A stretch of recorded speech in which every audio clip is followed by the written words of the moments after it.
So today was a little bit different kind of a day because today I went out on my regular jog asking myself the question, what are the commons?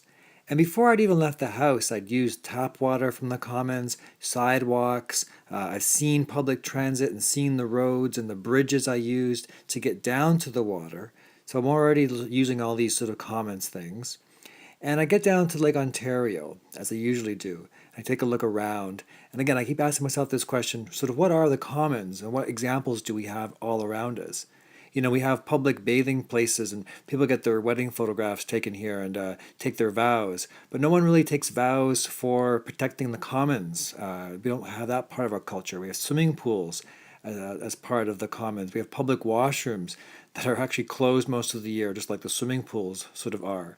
We have the Trans Canada Trail as a commons linking most parts of Canada together, even though it's got lots of corporate sponsorship on it. This idea of trails is a popular sort of commons. We have the Humber River Trail, that's the Humber River Bridge. Bridges also sort of being commons, and particularly have this shared path, which recognizes the historical and native uses of the Humber River for the longest time as part of their trading, part of their commerce, part of their home, which was just recognized actually in 1999. This idea of a shared path. So again, linking Toronto's present with its past and its Aboriginal people, its First Nations people, and really trying to remember that we didn't just sort of show up here, Europeans didn't just show up here. That's just the way it was. So this idea of taking care of the Humber River Basin was done for hundreds of thousands of years, and we need to, what's the long-term sort of vision of this water basin, and how are our actions now trashing it and not seeing it as part of a commons. On my jog, I saw hundreds, if not 1,000 or so loons enjoying the commons of Lake Ontario as home.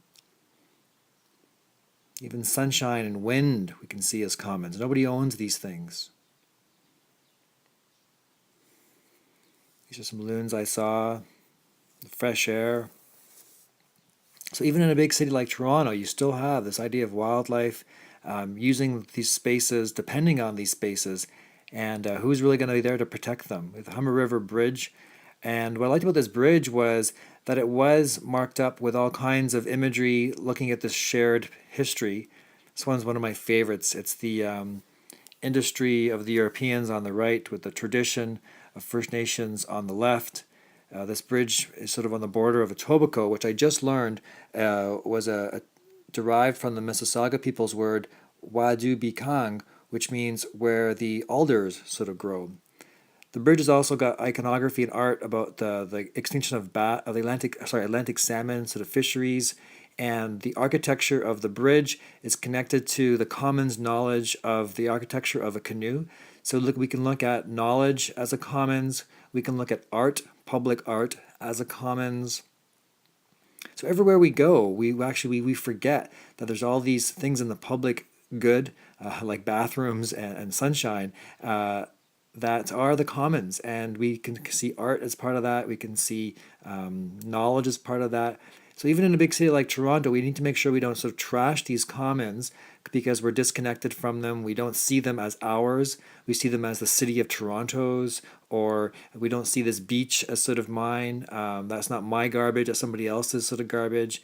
But really, it's really one interconnected sort of bioregion watershed.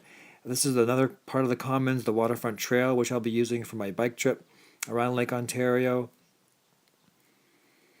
We have, we have local parks, we have provincial parks, we have national parks as part of the commons. And lastly, this was the last image I saw, was take control of your home remotely. Well, what is home? What is really our true home? This idea of a battleship, fighting against nature. So really, I guess the question I end on is, how can we sort of shift these ideas from connecting rather than being remote? And the idea of a battleship, not a battleship, but an earthship. So I hope you enjoyed my talk about the commons, and thanks for listening.